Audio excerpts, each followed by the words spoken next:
বাংলাদেশের রাজনীতি আবারও দাঁড়িয়ে আছে এক নতুন মোড়ে।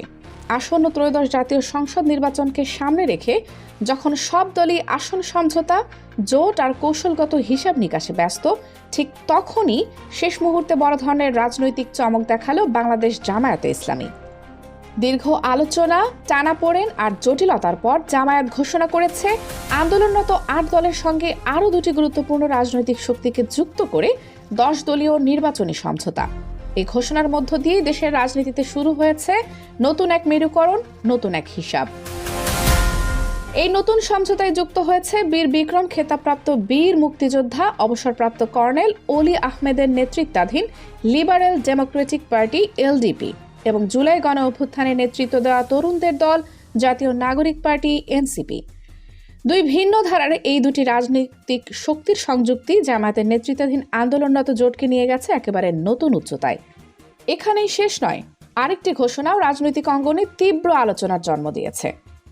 জামায়াতে ইসলামী ঢাকার ২ আসনের প্রার্থী হিসেবে ঘোষণা করেছে অবসরপ্রাপ্ত কর্নেল আব্দুল হককে। তিনি শুধু একজন সাবেক সেনা কর্মকর্তা নন, তিনি রাওয়া ক্লাবের চেয়ারম্যান হিসেবেও পরিচিত।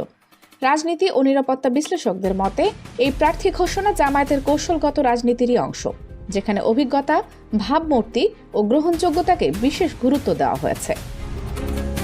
গতকাল রোববার ঢাকার জাতীয় প্রেস ক্লাবে আন্দোলনরত ৮ দল আয়োজিত এক জরুরি সংবাদ সম্মেলনে এই নতুন নির্বাচনী সমঝোতার ঘোষণা দেন জামায়াতে ইসলামীর আমির ডাক্তার শফিকুর রহমান। সংবাদ সম্মেলনে উপস্থিত ছিলেন কর্নেল অবসরপ্রাপ্ত অলি আহমদ সহ অন্যান্য শরিক দলের শীর্ষ নেতারা। তবে এনসিপির নেতারা সেখানে উপস্থিত ছিলেন না।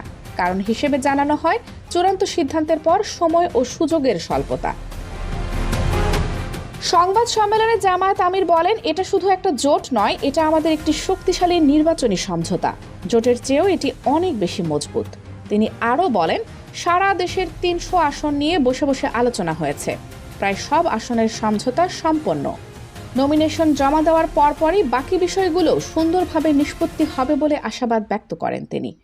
ডাক্তার শফিকুর রহমান স্পষ্ট করেন, অনেকে আগ্রহ দেখালেও এখন আর নতুন করে কাউকে যুক্ত করা সম্ভব নয়। তবে জাতি গঠনের স্বার্থে সবাইকে সঙ্গে নিয়ে কাজ করার অঙ্গীকার করেন তিনি। সূত্র জানায়, জুলাই বিপ্লবের কিছুদিন পরই দেশের প্রায় সব ইসলামী দলের শীর্ষ নেতা ও আলেমদের নিয়ে একটি গুরুত্বপূর্ণ বৈঠক করেন জামায়াত আমির। সেই বৈঠকেই তিনি প্রস্তাব দেন আগামী নির্বাচনে ইসলামী দলগুলোর একক প্রার্থী দেওয়ার। বেশিরভাগ দলই সেই প্রস্তাবের সম্মতি দেয়। এরই ধারাবাহিকতায় গত বছরের সেপ্টেম্বরে শুরু হয় ৮ দলের ঐক্যবদ্ধ রাজনৈতিক যাত্রা। এই জোটে জামায়াত ছাড়াও রয়েছে ইসলামী আন্দোলন বাংলাদেশ, চরমোনাই পীরের নেতৃত্বে, বাংলাদেশ খেলাফত মজলিস, মামুনুল হকের নেতৃত্বে, খেলাফত মজলিস, খেলাফত আন্দোলন, নেজামে ইসলাম পার্টি, জাতীয় গণতান্ত্রিক party JAGPA, Bangladesh development party BDP.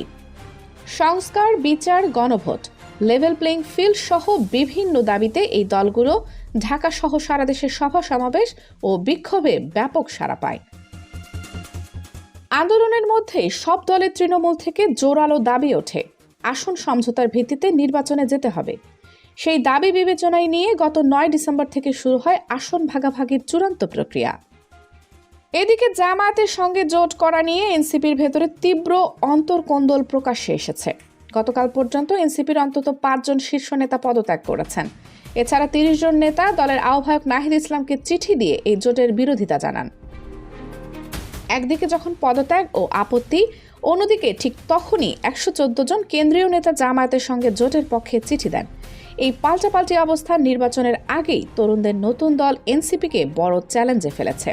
তবে এনসিপির শীর্ষ নেতারা বলছেন, এই পদত্যাগে দলে বড় কোনো প্রভাব পড়বে না। ডাক্তার তাজনুভা জাবিন তার ফেসবুক পোস্টে লেখেন, এই জোট একটি ধাপে ধাপে সাজানো পরিকল্পনা, যা তার রাজনৈতিক অবস্থানের সঙ্গে সামঞ্জস্যপূর্ণ নয়। তিনি নির্বাচনেও অংশ নেবেন না এবং নেওয়া ডোনেশন ফেরত দেবেন বলে জানান। ডাক্তার তাসনিম জারা দল ছাড়লেও ঘোষণা দিয়েছেন, ঢাকার ৯ আসন থেকে স্বতন্ত্র প্রার্থী হিসেবে নির্বাচন করবেন। জোট সমর্থনকারী ১১৪ নেতা চিঠিতে বলেন, গণতন্ত্র পুনর্গঠন, প্রাতিষ্ঠানিক সংস্কার এবং একটি দায়বদ্ধ রাষ্ট্র ব্যবস্থা করতে সময় উপযোগী ও কৌশলগত সিদ্ধান্ত প্রয়োজন। জাতীয় ও দলীয় স্বার্থে যদি কোনো রাজনৈতিক সমঝোতা দরকার হয় তাতে তারা পূর্ণ সমর্থন দেবেন। সব মিলিয়ে বলা যায়, আসন্ন জাতীয় সংসদ নির্বাচনকে কেন্দ্র করে বাংলাদেশের রাজনীতিতে ঢুকে পড়েছে এক নতুন অধ্যায়। জামায়াতের নেতৃত্বে 10 দলীয় সমঝোতা, এনসিপির ভেতরে টানাপোড়েন আর শেষ মুহূর্তের এই রাজনৈতিক চমক নির্বাচনের মাঠকে করে তুলেছে আরও বেশি উত্তেজনাপূর্ণ, অনিশ্চিত ও কৌতূহল উদ্দীপক।